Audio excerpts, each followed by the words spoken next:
Fears are growing this morning that a mafia-like cartel is taking hold of Melbourne as the city's tobacco and alcohol wars spiral out of control.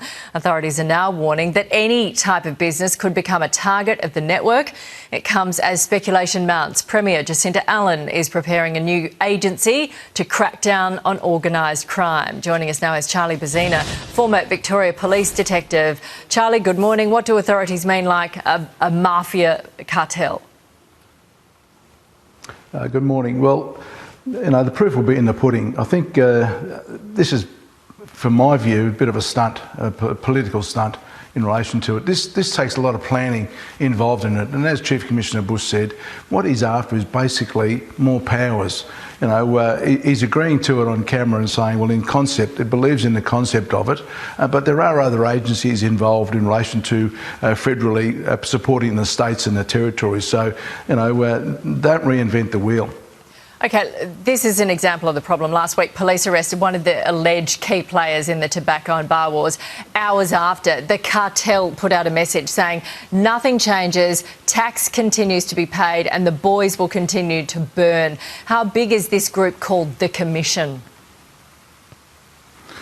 Yeah, well, look, time will tell how big they are because there's other tentacles out there. They've got one major player that they've already arrested, and that's the big issue.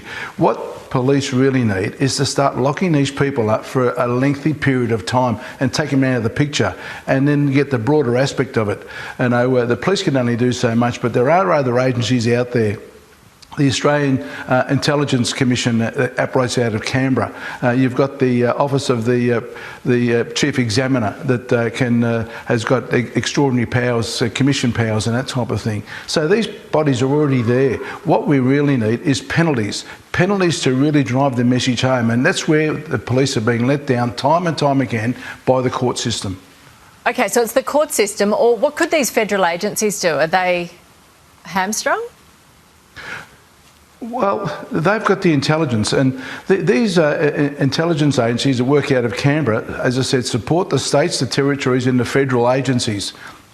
And they've got reaches overseas. So this is just not a Victorian problem. It does reach into interstate. The fact is, unfortunately our police resources are really lacking here in Victoria, and that's because the government has failed to support the Victoria Police, has failed to give the Victoria Police the powers that they need. They've actually stripped them of powers, of what they can and can't do. And poor old Mr Bush is trying to do the best he can with what little he's got. He is not getting the support from the government, and that's really the key issue. Not this hairy-fairy stuff, I'm going to introduce another crime commission of some sort. I think she is dodging the bullet by saying she doesn't want a royal commission into the building industry here in Victoria. Yep, OK, right before the election. OK, several problems there, and yet the firebombings continue. Charlie, thank you. Here's Sheva.